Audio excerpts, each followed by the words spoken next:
ભાગ 8 પ્રકરણ 82 ત્રણ જીવ. હું ઉત્તરાયણની રજાઓમાં ઘરે આવી રહ્યો છું એ મારા બા બાપુને મેં કહ્યું ન હતું. હું સવારે મારા ગામને પાદર બસમાંથી ઉતર્યો. મારા બાપુ ગામને પાદર પીપળા નીચે એકલા બેઠા હતા, છાપું વાંચી રહ્યા હતા. મને બસમાંથી ઉતરતો જોઈને તેમને નવાઈ લાગી. પોતાના ચશ્મા સરખા કરીને તેમણે ખાતરી કરવા ઝીણી નજરે મારી સામે જોયું. લા બેટા, કેમ આમ અચાનક? તે બોલ્યા. હું નજીક જઈને તેમને પગે લાગ્યો. બસ એમ જ, સરપ્રાઈઝ, મેં કહ્યું. મારા બાપુને ગામને પાદર એકલા બેઠેલા જોઈને મારી અંદર કોઈ અજાણ્યો ગુનો કર્યાની વેદના થઈ. ગામડા ખાલી થઈ રહ્યા હતા. મારી ઉંમરના બધા છોકરા બહાર ભણવા જતા રહ્યા હતા. છોકરીઓ પણ ભણવા અથવા સાસરે જતી રહી હતી. ગામમાં સુમસાન શાંતિ રહેતી. બસ ખાલી આવતી. પાદર ખાલી હતા. નદી, ખેતર ખાલી હતા. સ્કૂલો શાંત હતી. 21મી સદી એવું જીવન લઈને આવી હતી કે જાણે ગામડામાં પાછળ વધેલા લાચાર એકલા મા બાપને જોઈને દયા આવતી હતી. તેમને તેમના સંતાનો ફોનમાં વિડીયો પર વાત કરતા હતા, પણ ભેટીને ક્યારેય કહી ન શકતા કે બાપુ, હું બેઠો છું. મારા બાપુના ચહેરા પર પોતાના દીકરાને બાથમાં ભીડી લેવાની ઝંખના મેં જોઈ. મેં પાદર વચ્ચે મારા બાપુને ભેટી લીધું. મારા બાપુએ પણ મને પીઠમાં હાથ ફેરવતા પૂછ્યું, બધુંય બરોબર તો છે ને બેટા? હા, આપણે તો મોજે મોજ જ છે, મેં હસીને કહ્યું. મારા બાપુએ મારો મેલા કપડાનો થેલો લીધો. અમે બંને ઘરે ગયા. ઘરે મારી બા ચોકડીમાં નીચે બેસીને કપડાં ધોઈ રહી હતી. તેનું સ્થૂળ શરીર પરસેવે રેબજેબ હતું.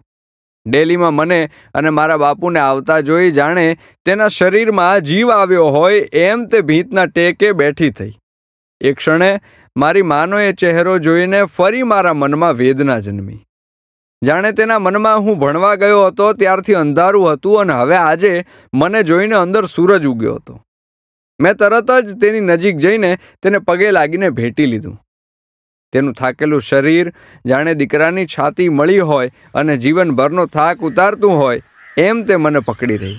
અલે બટા જીતુ, બધું બરોબર તો છે ને? મારી બા પણ એ જ શબ્દો બોલી. મેં હા કહી. તને રામ માસી બહુ યાદ કરતા હતા. મારી બાએ મારા કપડાનો થેલો ખાલી કરીને કહ્યું. મને નવાઈ લાગી. કેમ? મેં બા પાસે બેસીને પૂછ્યું. ખબર નહીં, આ હું ને તારા બાપુ મળવા ગયા હતા ને તે તારા નામનું રટણ લઈને બેઠા હતા. આ દર 5મી મિનિટે મને પૂછતા, આ જીતુ કેદી આવશે, આ જીતુ કેદી આવશે? મારું મન ફરી વેદનામાં ડૂબ્યું. જાણે મેં યુવાનીના નશામાં મારી પાછળ એવા 3 જીવને છોડી દીધા હતા જેમનો જીવ હું હતો. આખો દિવસ પાદરે બેસી રહેતા મારા બાપુ આખો દિવસ ઘરમાં કશુંક કામ શોધીને જીવને કામમાં પરોવી રાખતી મારી મા, અને દૂર પેલા તૂટેલા ઘરમાં એકલી જીવતી અને મને ફોન કરવા માટે પણ કદાચ આંખો ગુમાવી ચૂકેલી રામભાઈ. મેં એ દિવસે નક્કી કરી લીધું કે જીવનમાં સફળ થાઉં કે ન થાઉં, હું ખુશ રહું કે ન રહું, કમાવું કે ન કમાવું, પણ હું મારા મા બાપને આમ એકલા રહેવા નહીં દઉં. સવારના 8 વાગ્યા હતા. શિયાળાની ઠંડી હતી. ધુમ્મસ હતું. એ ઉત્તરાયણની આગળનો દિવસ હતો. મારા બાના હાથની બનાવેલી 2 ભાખરી સવારના નાસ્તામાં ખાઈને પછી મેં હામાપુર રામબાઈને મળવા જવાનું નક્કી કરેલું. તૈયાર થઈને મેં મારી કોલેજ બેગમાં 2 જોડી કપડાં નાખ્યા અને મારા બાપુનું બાઇક ચાલુ કર્યું. ગેસમાં ચાલતું એ બાઇક ઠંડીમાં અડધી કલાકે ચાલુ થયું. બાઇક લઈને હું હામાપુર ગામ તરફ ઉપડી ગયો. રસ્તામાં યાદ આવ્યું કે આવતીકાલે ઉત્તરાયણ છે તો હું અને રામબાઈ પતંગ ચગાવીશું. પતંગ અને દોરી લેવા માટે મેં બાઇકને બાજુના શહેર બગસરા તરફ ભગાવ્યું. બગસરામાં એક ભાઈ પોતાની દુકાન ખોલી જ રહ્યો હતો. તેની દુકાને જઈને મેં પતંગ અને માંજો પાયેલી દોરીવાળી ફિરકી ખરીદી. પતંગ દોરી મારી બેગમાં નાખીને હું હામાપુર ગયો. જ્યારે રામબાઈના ઘરની ડેલી આગળ ઊભો રહ્યો ત્યારે એવું લાગ્યું કે ઘણા વર્ષોથી હું અહીંયા આવ્યો નથી. લાકડાની એ ડેલી કાળી પડી ગઈ હતી. સામે દેખાતું રામજી મંદિર બંધ હતું. ત્યાં કોઈ હતું નહીં. પહેલાં ત્યાં ઘણા વૃદ્ધો બેસતા. હવે કદાચ એ કોઈ જીવતું નહીં હોય. મેં ડેલીનું બારણું ખોલ્યું. સામે જ ફળિયામાં કોથળો પાથરીને સવારના તડકામાં સૂરજ સામું મોઢું રાખીને રામબાઈ બેઠી હતી. આછો વાદળી સાડલો અને સફેદ પોલકું પહેરેલું હતું. 81 વર્ષનું તેનું શરીર ઘણું સુકાઈ ગયું હતું. માથે ધોળા વાળ તડકામાં ચમકી રહ્યા હતા. ડેલીનું બારણું ખુલવાના અવાજને લીધે તેણે પાછું ફરીને ડેલી સામે જોયું. તેની ઝીણી આંખો મારી સામે જોઈ રહી. હું દૂર ઊભો હસ્યો. તેના ચહેરા પર કોઈ ભાવ ન હતા. હજુ તે પારખી નહોતી શકી કે બારણે કોણ છે. હું નજીક ગયો.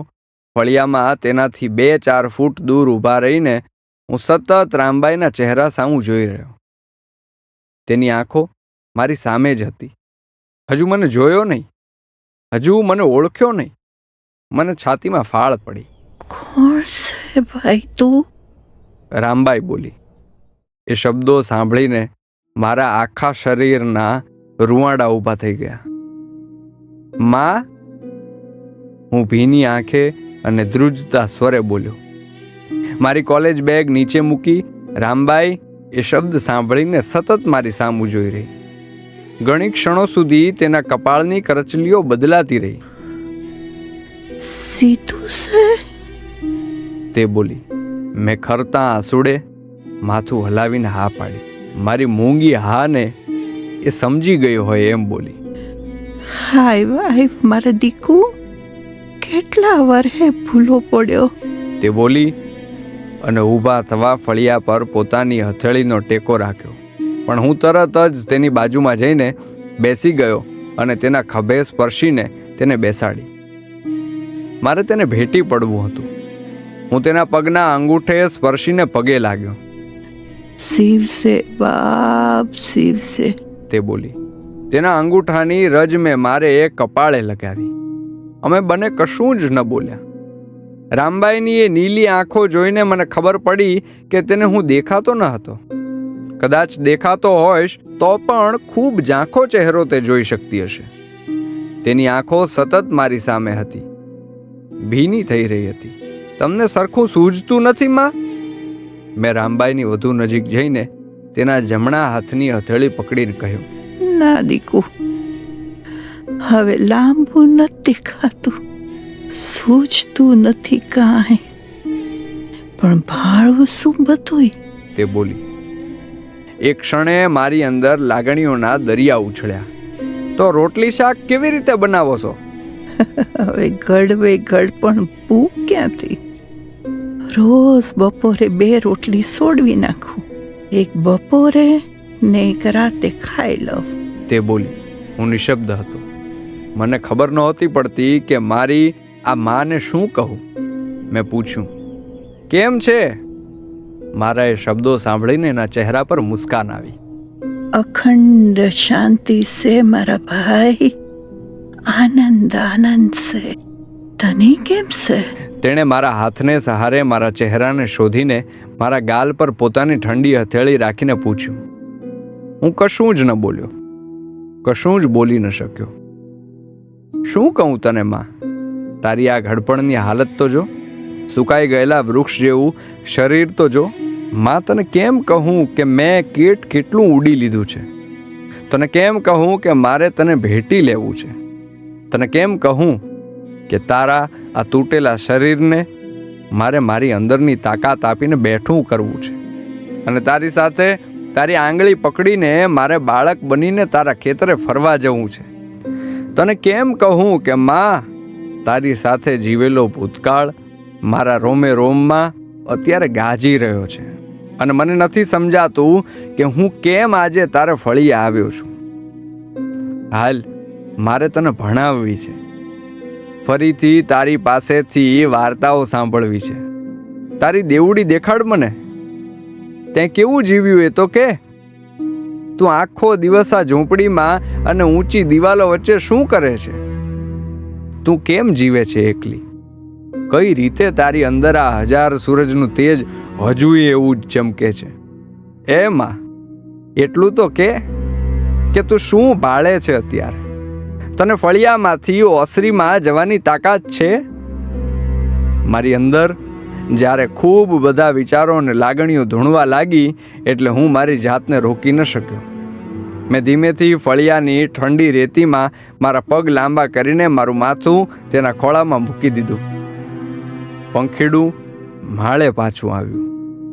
તેના ખોળામાં માથું મૂક્યું એટલે તરત જ મારે માથે તે હાથ ફેરવવા લાગી. તેની હથેળીમાંથી જાણે અજીબ ઉર્જા મારા અંદર પ્રવેશતી હોય એમ મારું મન ધીમેથી શાંત થઈ ગયું. મેં આંખો બંધ કરી દીધી. સૂરજના આછા પીળા કિરણો મારી આંખોના પોપચાની અંદર પ્રવેશી મને શાંત કરી ગયા. તારું ભણવાનું કેટલે પૂગ્યું? તમારા ખોળા સુધી પૂગ્યો, મેં કહ્યું. તે હસી પડી. તેના હસવાનો ભોળો અવાજ એ શિયાળાના સન્નાટામાં ફળિયામાં ગૂંજી ઉઠ્યો. તું અંતરિક્ષનો વૈજ્ઞાનિક બની ગયો કે નહીં? તેણે મારા કપાળે હથેળી મૂકીને કહ્યું, ના ના, મારે હવે લેખક બનવું છે બા. પહેલી વાર મેં તેને બા કહીને બોલાવી. તો તું વાર્તાઓ લખવાનું એમ ને? મેં હસીને હા પાડી.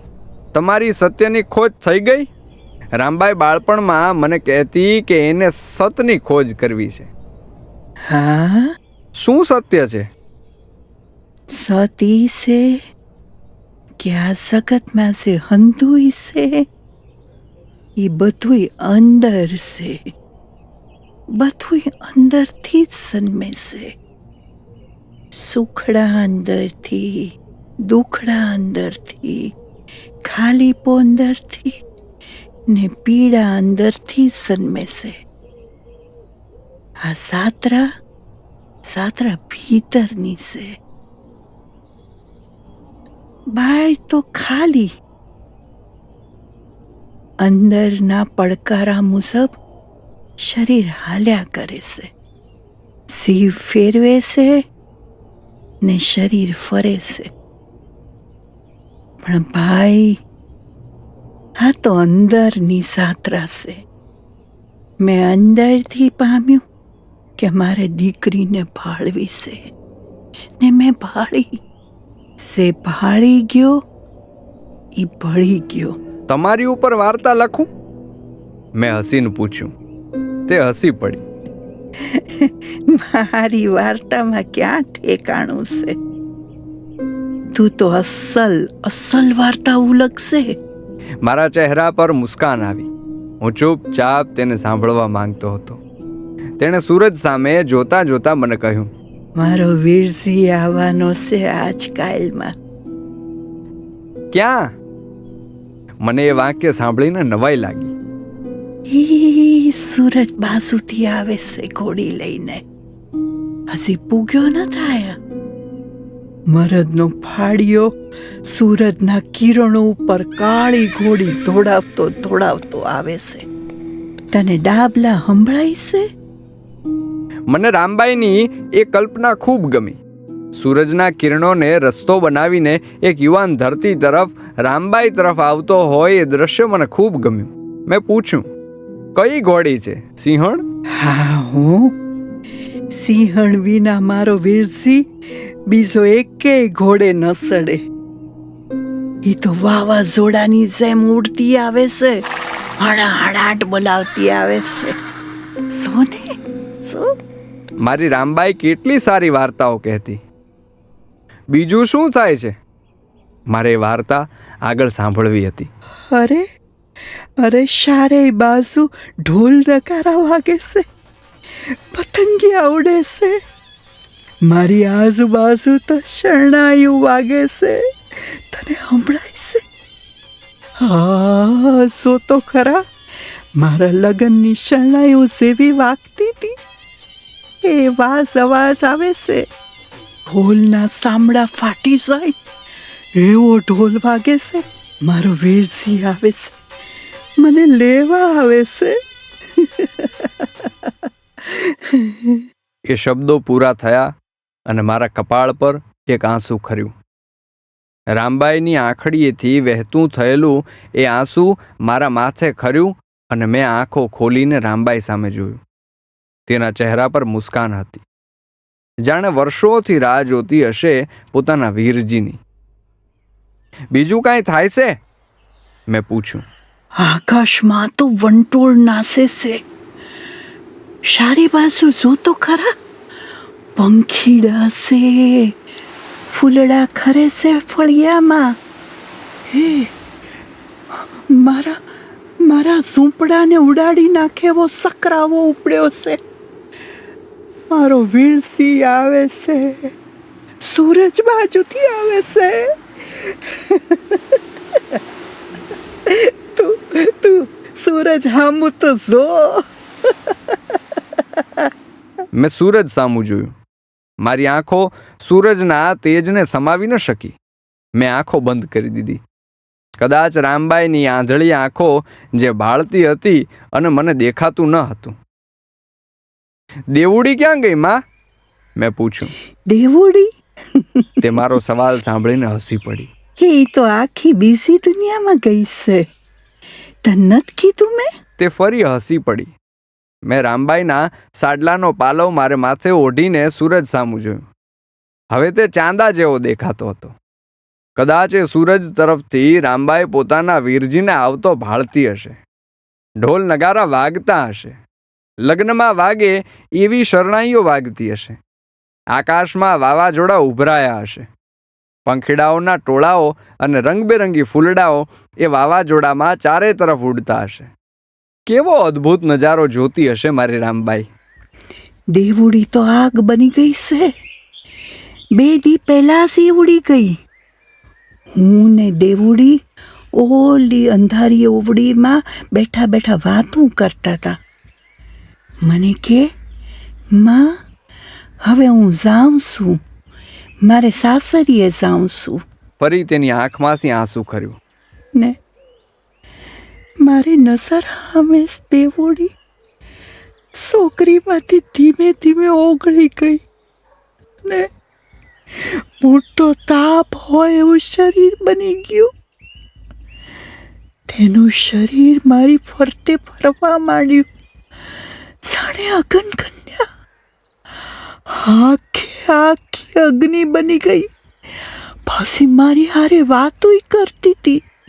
મને કે, હવે ફરીથી કોકતી ભેગી થાય, હવે ફરીથી કોકતી ભેગી થાય. મારા મનમાં એ દ્રશ્યો દેખાવા લાગ્યા. અંધારી ઓરડીમાં રામબાઈ એકલી બેઠી હતી અને એની નજર સામે તેની યુવાન દીકરી ધીમેથી અગ્નિપુંજ બની ગઈ હતી. અંધારામાં એ જ્વાળા નાચતી હતી. પોતાની મા સાથે અવનવી વાતો કરતી હતી. કેવું અલૌકિક દ્રશ્ય હશે! જે રામબાઈના આત્મામાંથી એ દીકરી જન્મી હશે, એ દીકરી હવે ફરી એના આત્મામાં જતી રહી હતી. હવે દેવુડી કદાચ કોઈ બીજી દુનિયામાં જતી રહી હશે, અથવા રામબાઈના શરીરમાં જે જીવ હશે, જે આત્મા હશે, એમાં ભળી ગઈ હશે. જે દીકરીને જન્મ આપીને મોટી કરી એ દીકરી હવે રામબાઈને દેખાતી નહીં હોય. કદાચ મોટી થઈને જગત આખામાં દરેક દીકરી આ રીતે જ સાસરે જતી રહેતી હશે. મારું મન ભરાઈ આવ્યું. મારી આંખેથી આંસુડા વહી ગયા અને રામબાઈના ખોળાને ભીનો કરતા રહ્યા. મારી રામબાઈ, તેની દીકરી સાથે કેવી કેવી દુનિયા ઘડી ચૂકી હશે. તેનું વાસ્તવ અલગ હતું અને તેનું ચૈતન્ય અલગ. તેનું શરીર ઘરડું થઈને હવે ફળિયામાંથી માંડ ઊભું થઈ શકતું હતું, પણ તેની ચેતનાઓ અંદર તો કેવા વિશ્વ સર્જાઈ ચૂક્યા હતા.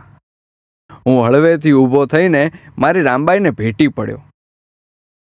તેની છાતીમાં માથું નાખીને તેના હૃદયના ધબકારને કેટલીય ઘડીઓ સુધી હું સાંભળતો રહ્યો. તેણે પણ મારી અંદરનું બધું જ પારખી લીધું હોય એમ બોલી. તું આવી ગયો પાછો, મને બહુ આનંદ થયો દીકરા. તારી જ વાટ જોતી હતી. મારી પાસે કશો જ જવાબ ન હતો. થોડી વાર પછી મેં રામબાઈને ટેકો આપીને બેઠી કરી. તેનો હાથ પકડીને હું તેને ઓસરીમાં લઈ ગયો. ઓસરીમાં ખાટલે બેસાડીને મેં પાણીયારા પાસે મૂકેલા નળમાંથી કળશો ભરીને પાણી આપ્યું. મેં ધીમેથી તેને ખાટલા પર સુવડાવી.